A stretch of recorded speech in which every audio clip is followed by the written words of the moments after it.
Mhm. antidepressant like Lexapro might not help if you have a histamine imbalance or an autoimmune condition. What's going on? Why are you getting rashes? Thank goodness for antidepressants because when my anxiety was at its worst, Lexapro was Mhm. life-saving. Mhm. Yeah, I was a girl, Lexapro girly. it You heard it worked. here. Sour candy helps with anxiety. Our vagus nerve Mhm. is the longest nerve in the body, and it is our light switch into calm. Okay, you have anxiety in your gut. When is the earliest time that you remember having this fear, this pain in your gut? And you will never believe what she said.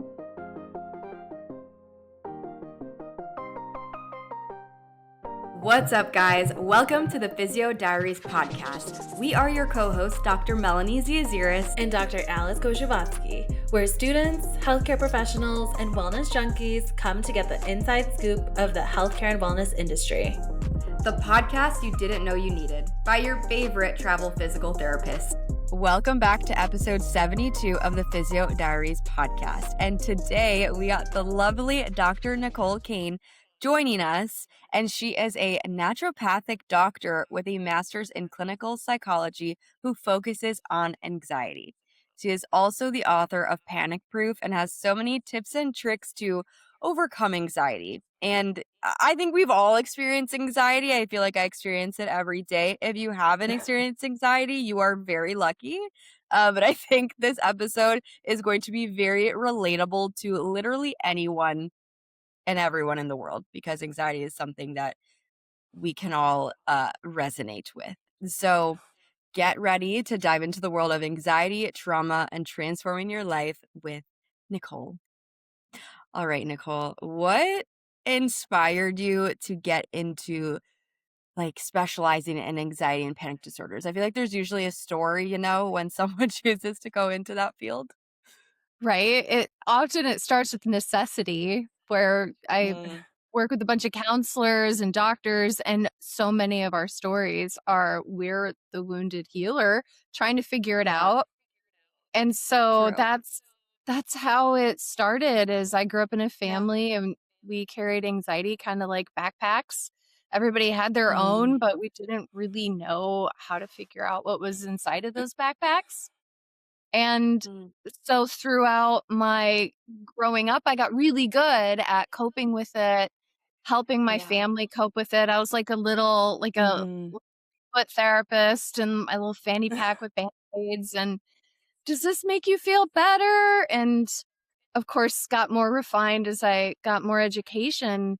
And the other part about it, why I went the more holistic, integrative, and functional route is because the conventional Mm-hmm. medical model believes Yeah. that anxiety is just like sucks to be you. You gotta kind of deal with it. Mm-hmm.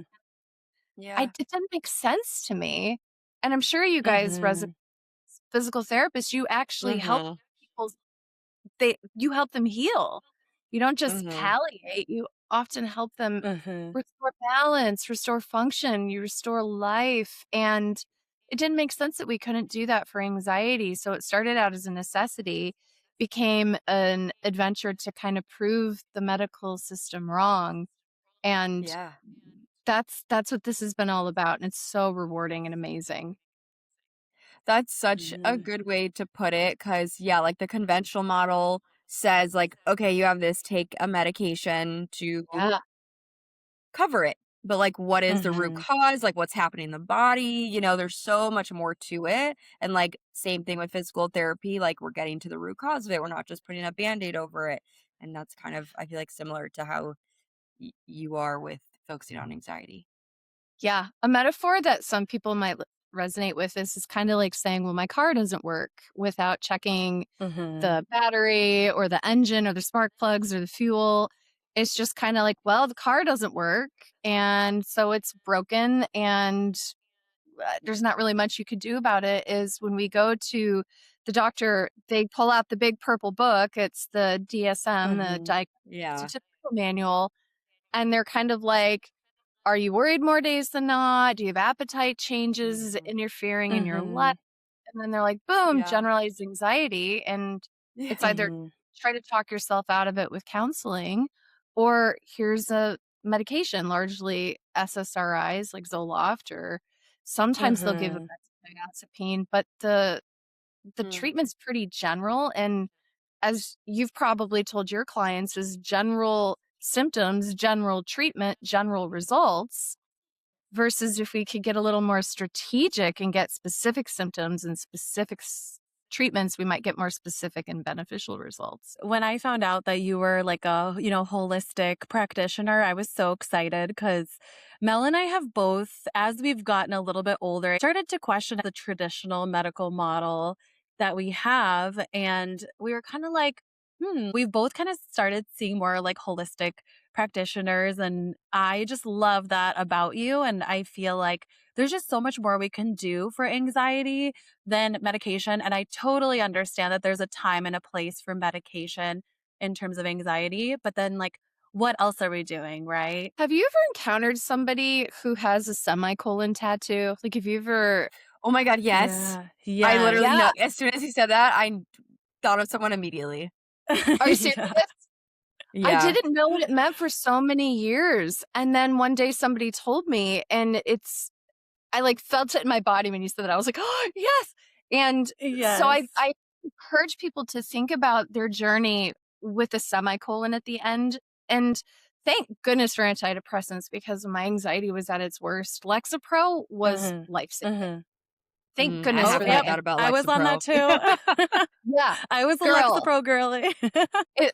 So grateful for that. So grateful Yes. for the pharmaceutical companies. No shame in that. Yes. And instead of saying, well, you just have to take this medication for the rest of your life, period, Mhm. there's this whole movement in integrative and trauma-informed medicine about putting a semicolon at the end of that Mhm. conversation, saying, well, this is helpful for now, and it may be helpful in the future too, but while it's lifting you up and supporting you, let's keep digging and ask the Mhm. question, why?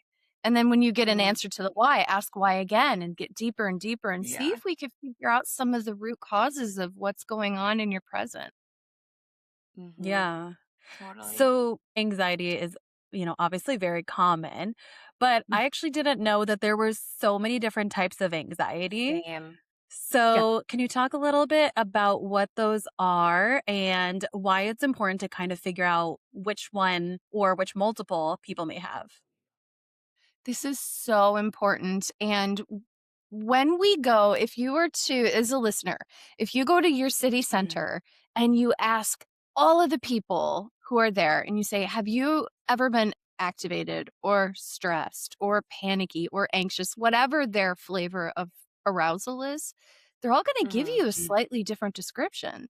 Some may say, oh my True. gosh, I feel a stone in my stomach, or my thoughts race, or my heart palpitates.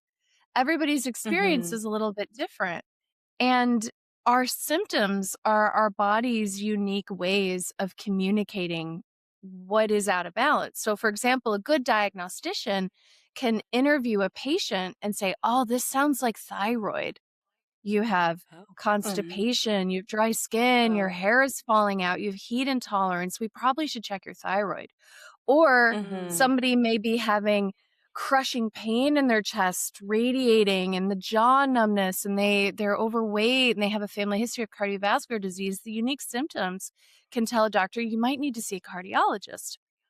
It's the same with anxiety. The nuance in our symptoms help us Mm. to figure out what might be going on underneath of it. And so a more, I think, useful way of talking about anxiety and researching anxiety is to expand on the nuance. And so if we look at the research and we look at the clinical literature, we can arrange the types of anxiety into approximately 9 categories.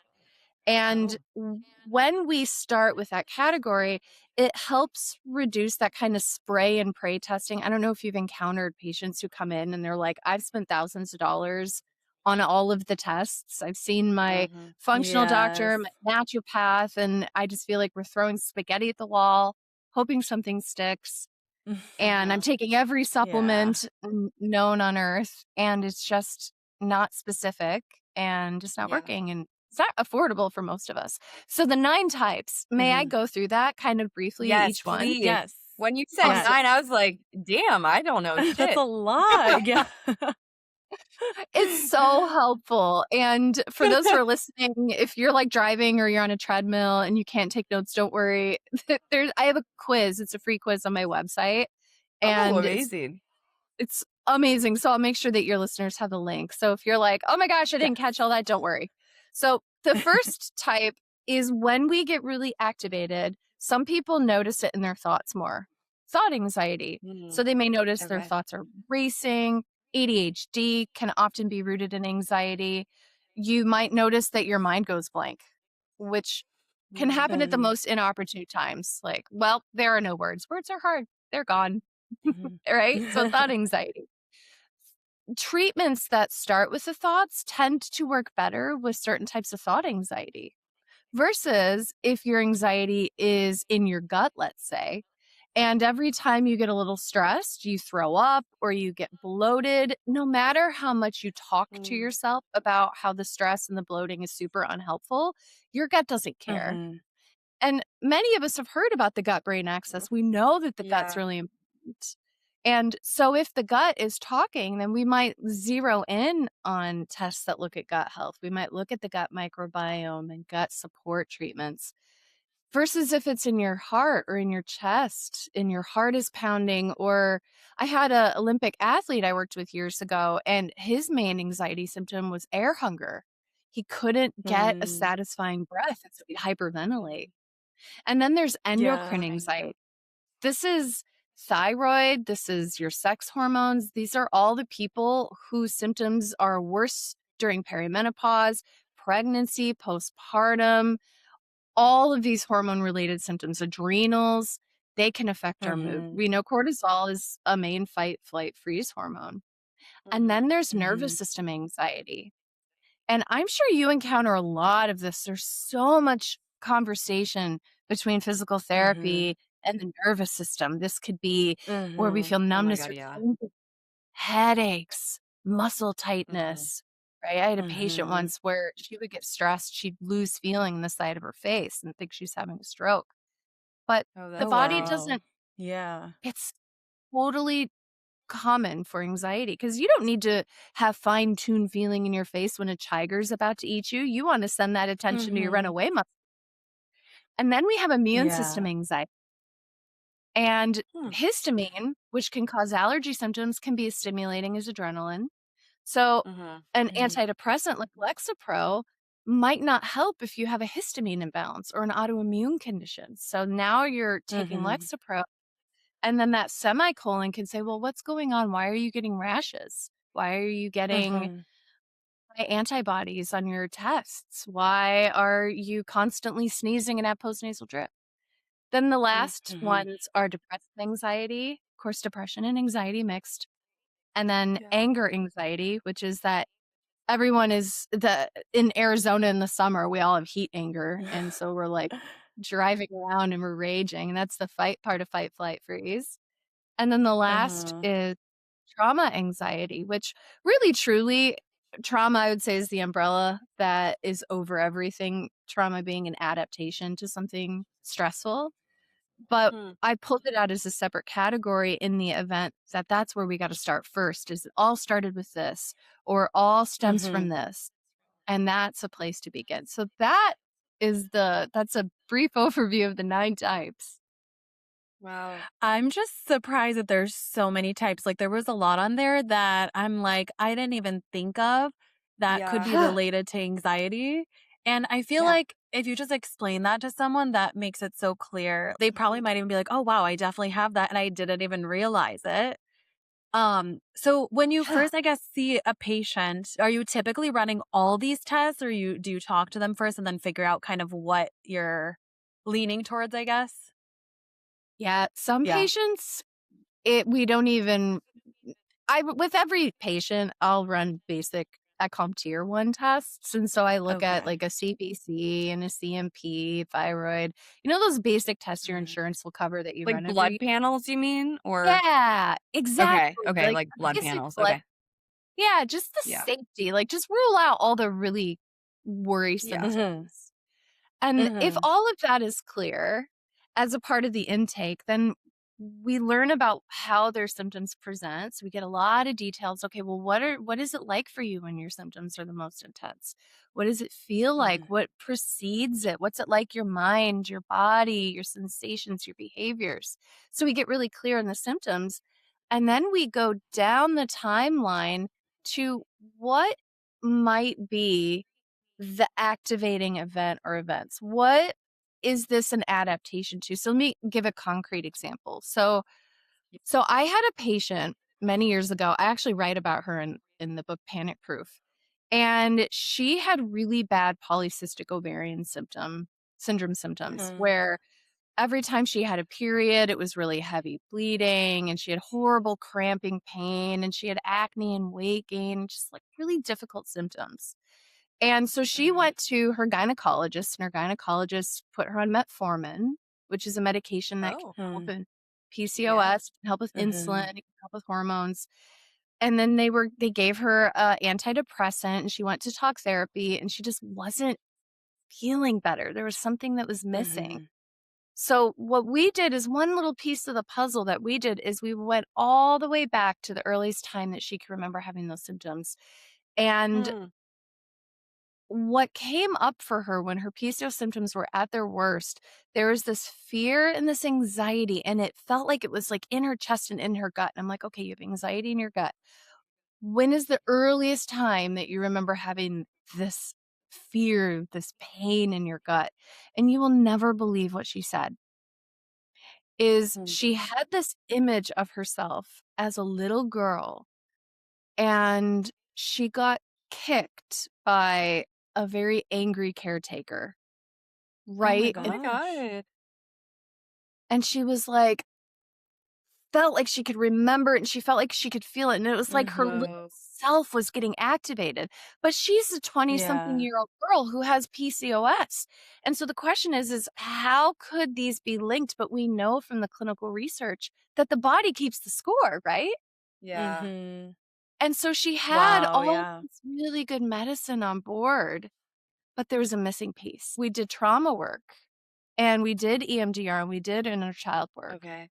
And that's Mm. what moved Mhm. the needle. And for those who are I listening, yeah. is it's sometimes just one piece. You just got to get that one piece. Mhm. Mhm. I'm so glad you brought up EMDR because as soon as you started talking about trauma, I was like, "Oh, does she do EMDR? I don't remember Yeah. seeing that." Yes. Okay.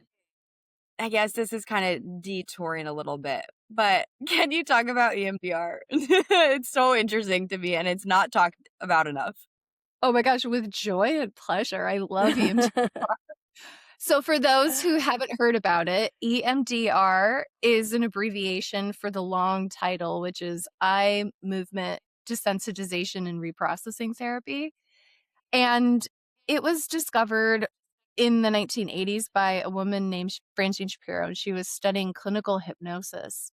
And she was Mhm. walking through, as it's purported, as they tell the story, legend has it, she was walking along a sidewalk and the sun was going through the trees and the light was flickering and her eyes were moving. And she started theorizing, is there anything to me thinking about what's going on in the movement of my eyes? So she has this hypothesis. And so she starts to do experiments. And so the research into EMDR, it began with Vietnam veterans, and they were Mhm. practicing using this movement of the eyes left and right and left and right. And so they may use a light bar that you follow left and right. Some therapists tried using buzzers that you hold and it buzzes left and right, one in each hand alternating. Some use audio click tracks. And Oh. in the beginning, they were like, this is wackadoodle. Like, there's Yeah. it's Very woo-woo. very woo, and there's some metaphorical arrow shot in Francine's back. The research is the proof in the pudding, and people got Mm. better. And in fact, patients who had 6 sessions of EMDR who came in with combat trauma, like horrible, Mhm. egregious combat Yeah. trauma after 6 sessions no longer satisfy the criteria for PTSD. Oh, And Wow. so wow. now the medical community is like, what's this? Yeah. What is this sorcery? They're like, we're listening. if it can work with the worst of the worst combat trauma, they're like, well, can it work for other things? And they did more and more research. In the EMDR community, one thing it really shines at is its research. They have a ton. So if anybody just goes to emdria.org, they have a ton of clinical literature. And the cool thing about it is your insurance probably covers it. Oh, that's Most people great. yeah. Yeah. I have no affiliation, but I like psychologytoday.com.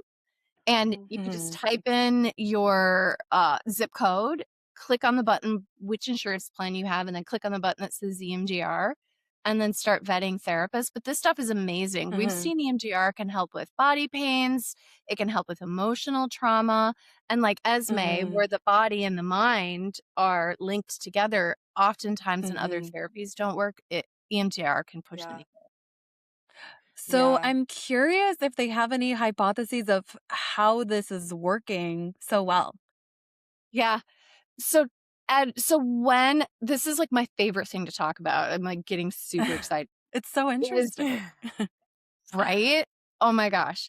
And then when you start doing it and people have ridiculously mind-blowing improvements, you're just like, oh my God.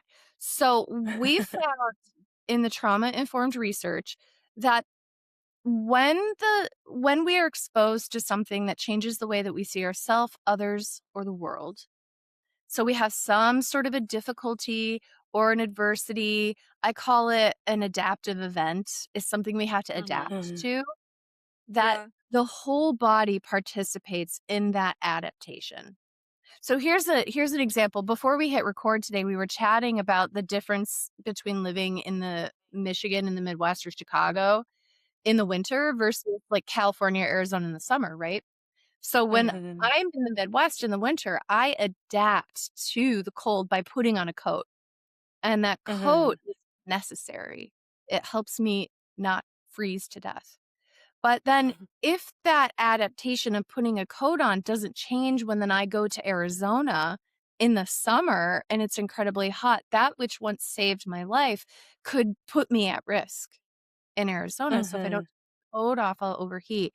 And it's the same with adaptations. And so Esme, the person I was talking about with PCOS, is that her body and her mind held on to this event, which I think was probably not a one-time event, that it put into place a domino of effects that were stored throughout the gut, that were stored throughout the immune system, through the hormone system, through the nervous system, to try to protect her. And it held her in this winter coat adaptation.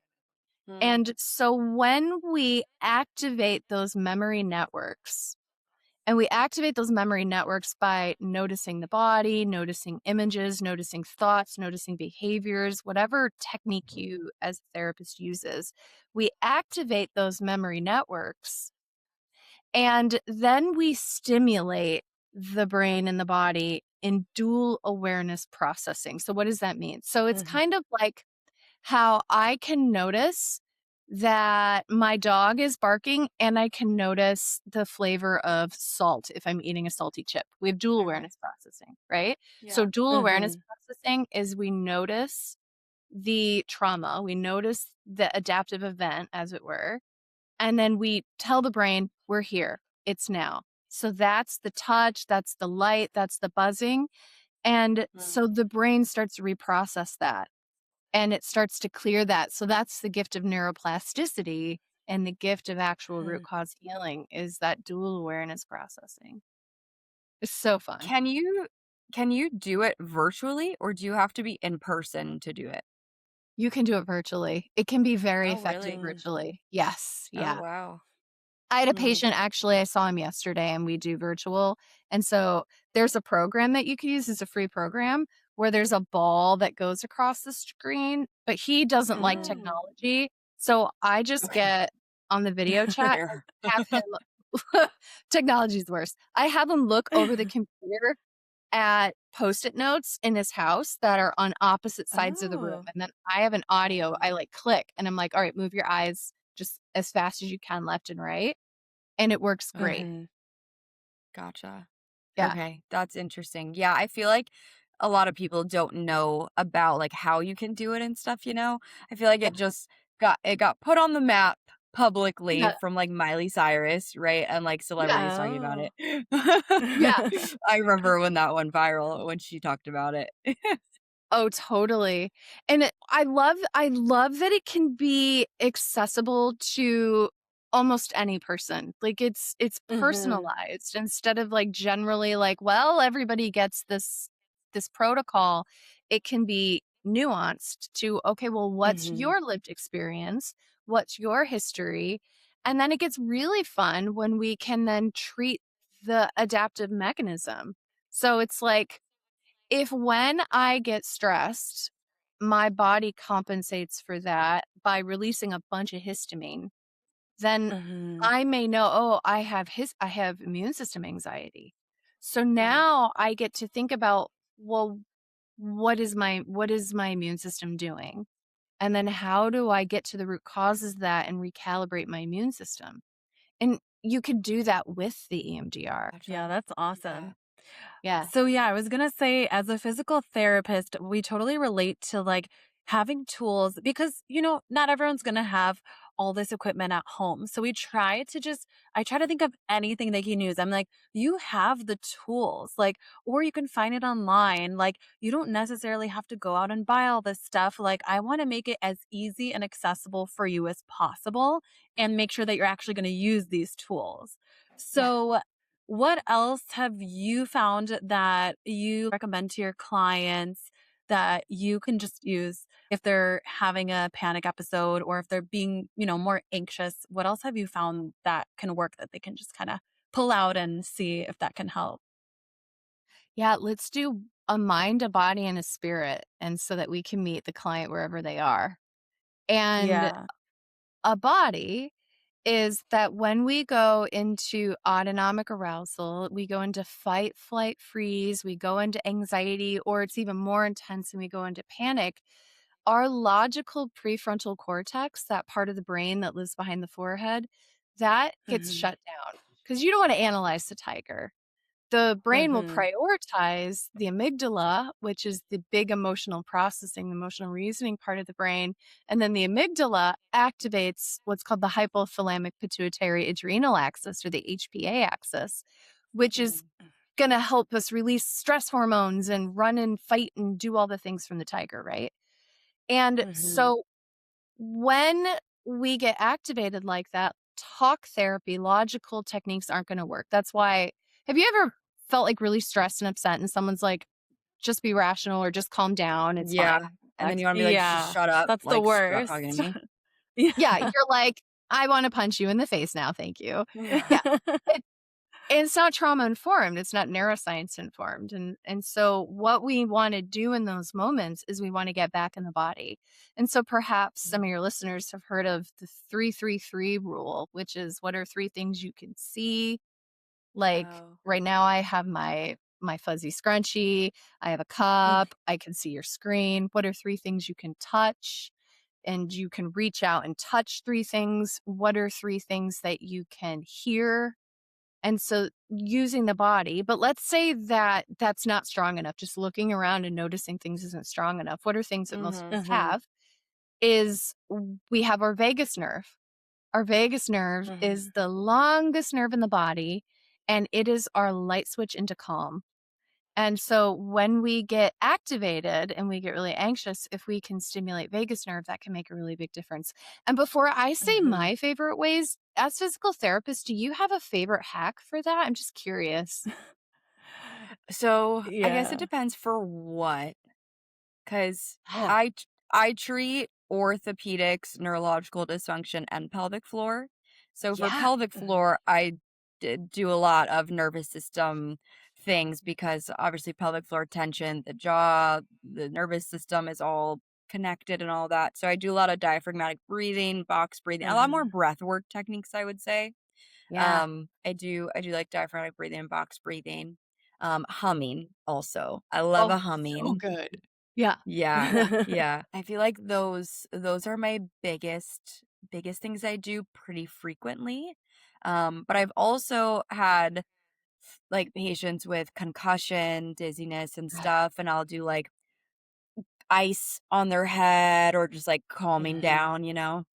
But Oh, yeah. those are seriously so brilliant. Like, that's worth $1,000,000 for those Yeah. who are listening. So that's you wanna rewind and listen to that, is your breath is with you everywhere. When we exhale, Mhm. activates vagus nerve. So the first thing if I notice that I'm getting stressed out is I just exhale as long as I can. Just Mhm. Mhm. just breathe it all out and exhale as long as I can. And if I had more time and if we were all in person doing a live podcast, I would show us how to feel that in our pulse. I'd teach you how to find Mm. as a listener, because I know you guys, Mhm. but how to feel your pulse. Feel your pulse, your heart rate slow down as you Mm. exhale and how it could speed up as you inhale. And so the box breath is so good. And I love that you Mhm. talked about humming. The vagus nerve goes through the pharynx. It goes through the Mhm. diaphragm. Mhm. So you activate it by humming. My least anxious times, I actually studied opera in college. Oh, Oh, it's so how And cool. different. Yeah. it's the least neurotic I've ever been. Like looking back, like, oh, that was probably something to that. But my other favorite hack that you said that I wanna emphasize to people, especially if you get heat with anxiety, some people get cold and they feel like ice in their bones. Mhm. But if you get hot and sweaty or if you have, like, a little one Yeah. in your life and they get red and irritated, is Mhm. ice is so good, is Mhm. around the face, maybe sucking on an Mhm. ice cube, drinking cold Mm, water, true. cooling the Mhm. body down, so I love that, and so those are things that we could do to stimulate vagus nerve is those techniques, ice, and you can even if you feel like going rogue and buying stuff, you can make your own little panic pack where it's like a Mm. little purse or a fanny pack or a bag, and then you put things in it that you can use if you have a tendency to get stressed in certain situations, so, like, a warhead or, like, a peppermint candy or ginger candy stimulates vagus. Mhm. Cold packs, hot packs. Okay, wait. Is that why sour candy I heard about this Oh, recently, yeah. and it's like sour candy Yeah, helps with anxiety. It's like, so good. If anyone's been looking for an excuse to eat more candy, you yeah. just heard Sour it here. Skittles. You heard Sour it here. Sour Skittles candy helps with anxiety. done. Yeah, it's brings us into the body. It's like a It's like a tension grab. shock. It's a Yeah. shock and then stimulates that sour flavor. Our vagus Mm. nerve goes through the root of the tongue. So when we swallow that, it can stimulate that. You can Oh, also take your I didn't tongue know that. and Mhm. so you know when you put your tongue on the hard palate that's on the roof of the mouth, and if you slide Mhm. back towards the uvula, there's the soft palate, the squishy bits. So Mhm. if you don't have a tongue tie, if you could get your tongue in that position and press, some people find that that can help with stress and anxiety too. It can calm their bodies down Oh. just moving their tongue. And that's really subtle. No one will know you're Oh, doing it wow. as opposed to putting your face in a bucket of ice water. Ah. Yeah, wait, I've that's never heard there's about the so tongue many things out movement. there. Yeah. Yeah. Yeah. And The that's speech subtle, therapists I like work with are gonna love that. Oh, yeah. totally. They're gonna be like, yeah, we do that all the time. But what?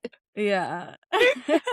Yeah, Yeah, totally. I love the panic pack idea because I feel like that's something that you can just have on you at all times, like just carry it with you and kind of, Yeah, modify it, whatever helps you, whether it be like a little yeah, ice pack or something like, yeah. sour And then candy. so that's the body, and then the mind is there's a technique that I could, if we have time today, could teach you. It's called amygdala Mhm. deamplification or havening. Mm. And I love Mm. that. Oh. It's so cool. And then the spirit is we don't want to ignore mind, body, spirit is sometimes we have existential dread, we have soul sickness, we feel disconnected from others. And so if you have a tendency to feeling fearful or worried or anxious, is ask yourself like have I been nourishing my soul? Have I been nourishing my spirit? And figuring out what might feel nourishing for you, whether that's creating a meditative practice or going to a community gathering to learn about your spiritual belief system. And some people, they use certain plant medicines that can help them feel more deeply connected with spirit. So, you Mhm. Yeah. know, mind, body, spirit. Yes, Yeah. however way you want to go. Yeah. Yes. I know. I have so many patients, they'll tell me, "Hey, I tried this." And they are afraid to tell me. I'm like, "You know what? Whatever works for you." They're like, "When I have Yeah. pain, I take this." I'm like, "I'm not judging. Like whatever you do to cope, I'm happy with. Like I'm happy you're not taking like an oxy. Right. So I'm happy with whatever works for people. Some people will tell me the craziest things and I'm like, honestly, not the first time I heard that. So Yeah. there's just Yeah. lots of techniques out there. Yeah. So I have a question. In terms of panic attacks, because I know a lot of people suffer like with panic attacks, whether it's frequent or infrequent. I feel like a lot of people have probably had at least one panic attack in their life. Would you say those methods also work for that, or is that like a different level? Does that make sense? Yeah. A great way to think about that is the stoplight imagery. So the green light is when we feel calm, connected. This would be like ventral vagal in polyvagal theory. It's Okay. you're just feeling safe and comfy and connected. And then as stress, and that's when stress can happen is we're just chilling. We're just Mhm. going through it. We're like ping pong ball in a river. We're just whatever. It's fine. Yeah. But then as that stress accumulates, there's a moment, and we all have this moment, and it's different for everybody. Call it your canary, call it your pay attention moment when it's like, ugh, this just changed from all good to like, ugh, a little bit of a yuck factor, right? Uh-huh. And your symptoms will present in one of the 9 types of anxiety, most likely. You'll notice that that'll be your canary, like, oh, my thoughts are kind of, why am I future tripping? Or why do I feel like a little bit of butterflies in my stomach? And if Mhm. whatever that causal factor is, if that doesn't get addressed, or if we don't deal with it in the moment and that stressor continues to accumulate, we'll go into the yellow zone, which is where the body is, instead of whispering, the body's like, hey, pay attention. And we start noticing it's getting a little louder, a little louder. And then the interventions need to be a little bit more firm. And then if it continues, we'll go into the red light zone, which is crisis. That's panic. That may be sheer terror. Mhm. It may be rage. It may be a kid who's having a temper tantrum. Let's say adults can have tantrums too. Let's be real. And one of the biggest objections that I hear about using integrative methods is, well, I was having a panic attack and someone told me to breathe. Or another person may say, well, I was having a fear of public speaking and my doctor gave me a Xanax and then I turned into a zombie. It's Yeah. not that Mm. breathing and Xanax don't work. It's a mismatch in Yeah. the use Yeah. case. So when you're creating your protocol is I would really encourage people to write down what it's like for them in the green, what puts them in the green, what helps them feel connected. I'm in my green when I'm hugging my dog. Like that's like happy time. And then yellow, Uh-huh. write down like what makes you a little stressed, what makes you a little activated, what does it feel like? What type of anxiety do you notice? And then what makes you red? When have you been red? What are the signs?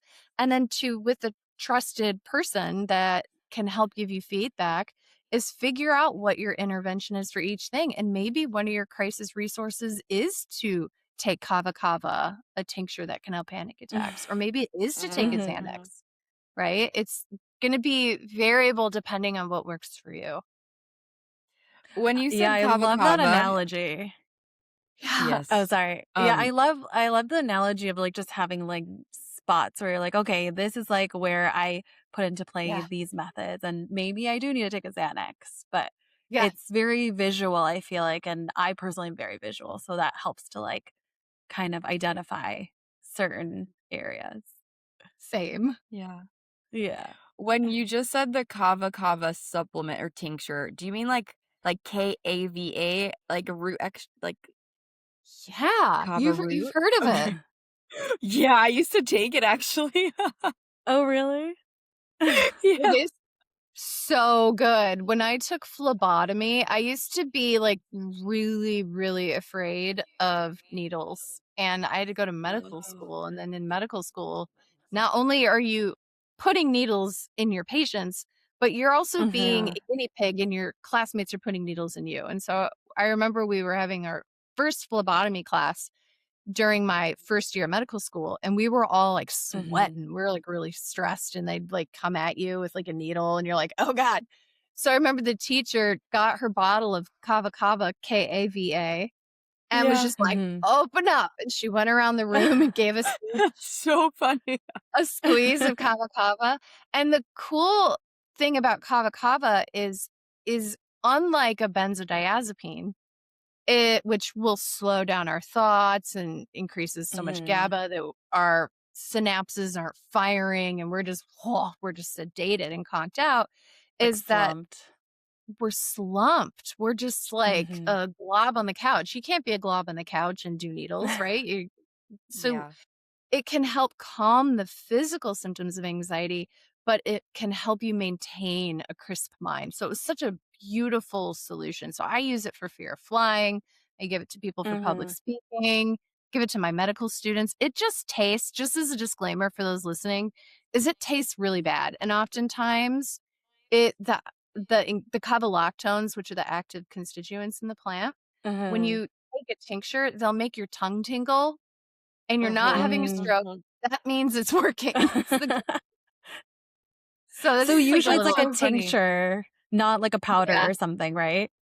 You can get it as a capsule, but Okay. I think it works better as a liquid extract. And also, Mm. if you do it as liquid extract, then it's in the oral mucosa, and then some of it's gonna diffuse passively, and you're gonna pass metabolism, as opposed to if you swallow Oh, it, okay. then it has to go through your Yeah. liver and your gut and takes Yeah. longer. Yeah, just get I right in there into the system. That's so When funny I'm you said that panicking, though. Yeah. give it to me, like, I'll take the That's gonna be disgusting in thing. my panic pack. I am absolutely, like, Yes, going on Amazon and buying this and a little, like, pack to keep in my backpack. totally. So 2 years ago, I had a lot of just like stress and anxiety when yeah, was living in Atlanta. And I got the Kava. It's like a green bottle with tincture, or maybe it's like brown. I don't Yeah. know. It was a very like standard brand, but I used to put it in my coffee every morning, and I would like have it all the time. And then I moved to Florida, and they Yeah. have Kava shops and cafes in Florida. Oh, Yes. wow. Kava And I bars? was like, "What?" Yeah, kava bars. There were Yeah. so many kava bars in my area, and I was like, "What?" Kava, kratom everywhere. I did not Yeah. care for kratom, but I did like kava. And then I'd never heard anyone talk about it. So I was like, Okay, I don't know. I don't know if this is like good for me or like what, but I'm glad you said that because I will be getting a kava tincture again. Let's talk more about tinctures. So when Mm. we use a tincture, when we use herbal medicine or supplements, it's less about what it is and more about what are we trying to accomplish. Mhm. So Mhm. we can use herbal medicines and supplements palliatively. So if someone's panicking and we know that increasing GABA, this neurotransmitter that calms us, we know that increasing GABA can help combat anxiety and panic. I can give you pharmaceutical GABA like a Xanax, or I can give you Mhm. herbal things that increase GABA, like they make GABA supplements. But the better Mhm. question the semicolon that we were talking about that we want to Sure. also think about is, well, why are we anxious? Take the kava and after the semicolon, well, what's going on with that? So if you and I Mhm. were hanging out and drinking kava together, I would be like, girl, what was going on 2 years ago?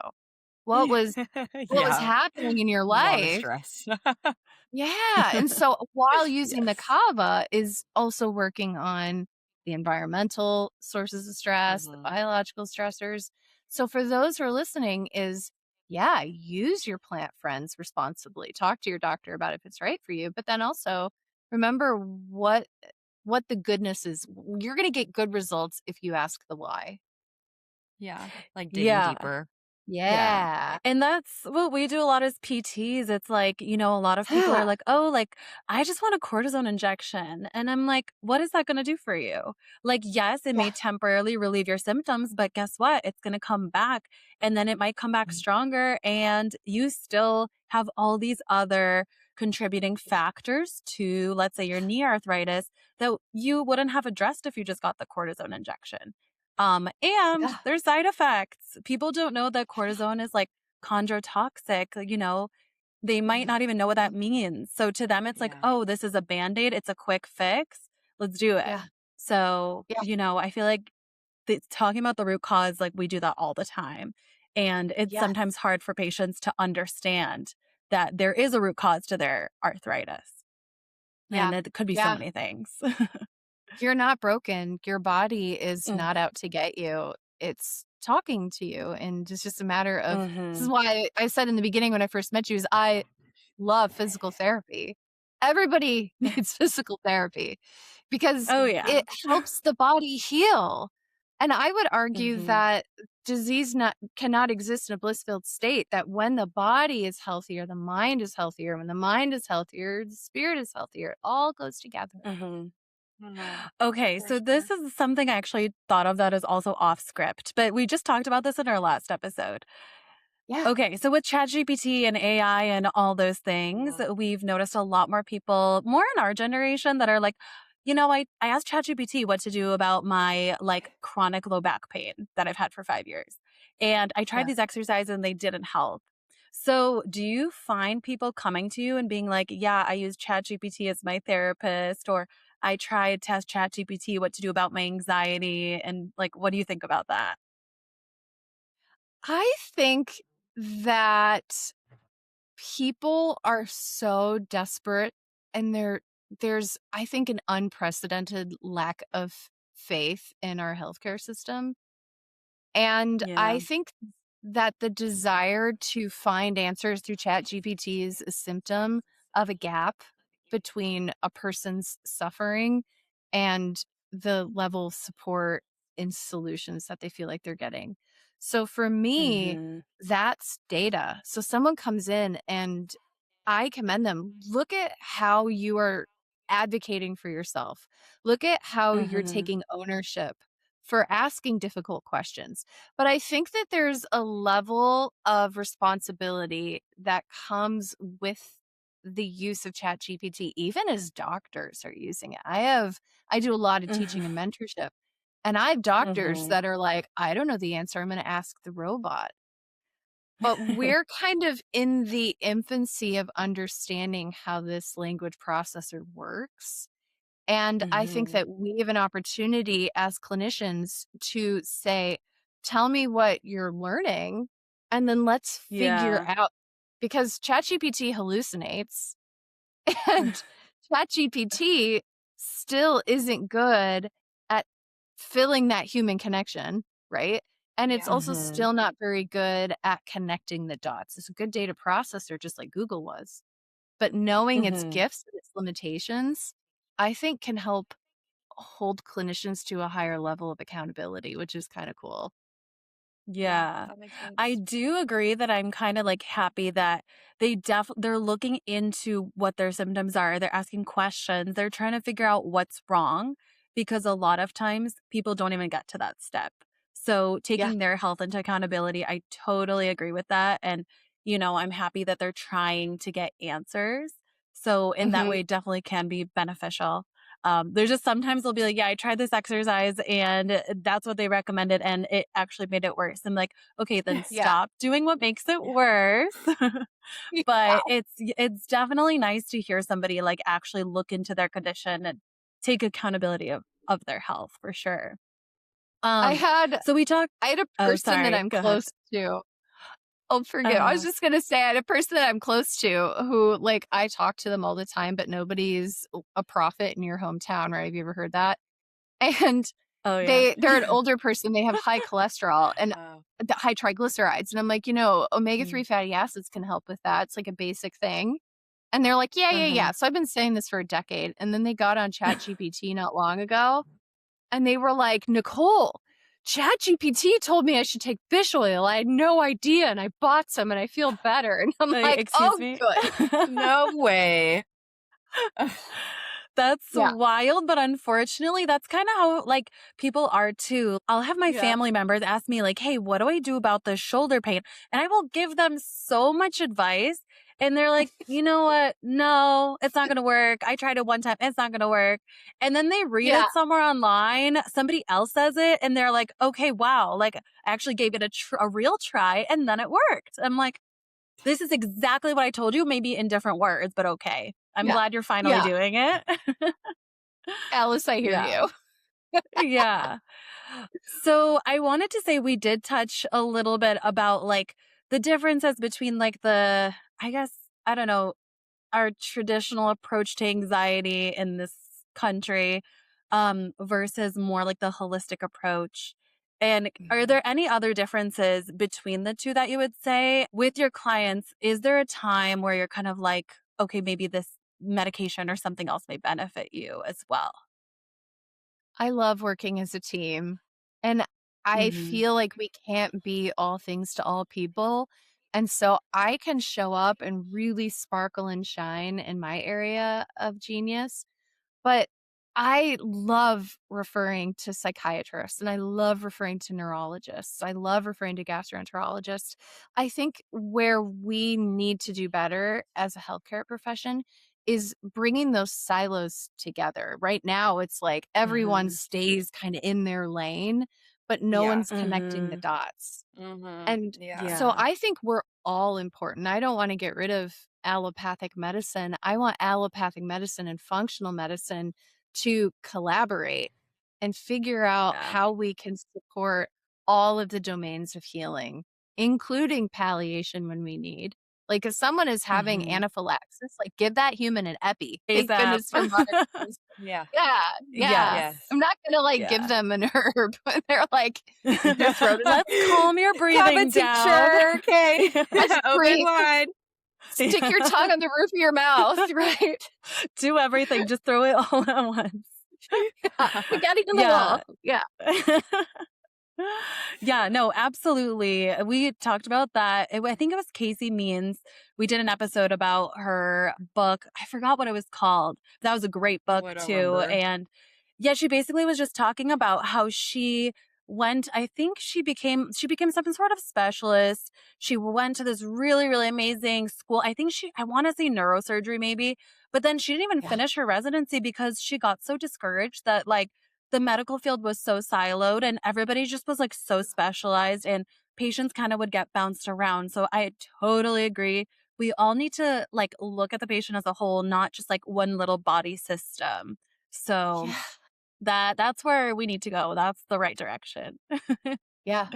Yeah. And you're doing Yeah. that with this podcast. Like you're bringing together different experts to have these cool conversations. So like you're a trailblazer, Yeah. both of you. We're doing Thank our you. best. We Thank appreciate you. that so much. Yeah. Okay, you have a book, Panic Proof. Yes, tell us about it. It's my magnum opus. My heart was that anybody, no matter your economic status, could have access to this information. So I wrote a book.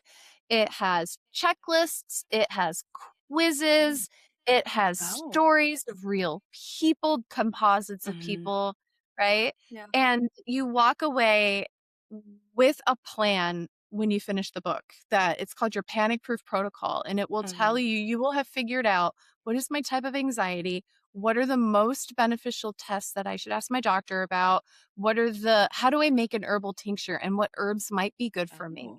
You'll walk away with all of that, and you could get it for free at the library, which is so cool. Or buy the book if you feel so inclined. I would be so grateful. There's also an audiobook, and I read it. Oh, So that's fun. amazing.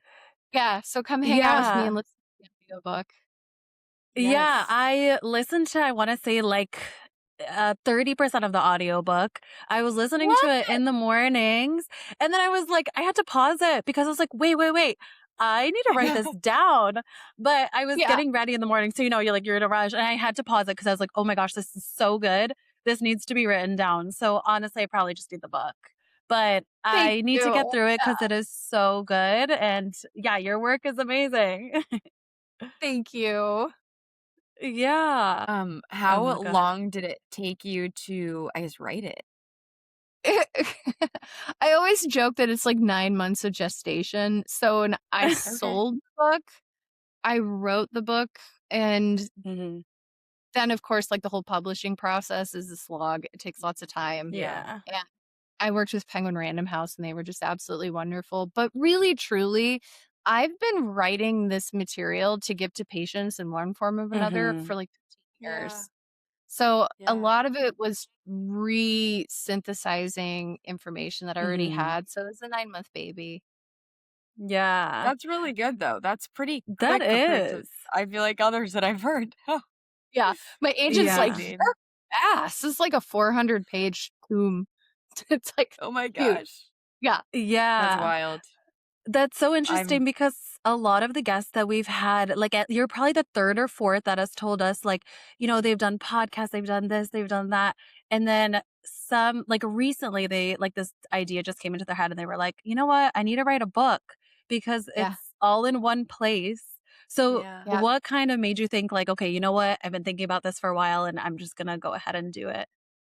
Yeah. Two things. One is I repeated myself a lot. And so it's like, Yeah. I want to, like, someone shouldn't have to pay the amount of money it is for follow-up visit for me to be like Mhm. robotically repeating myself, when Yeah. I could just be like, read this chapter and then I'll give you really good information.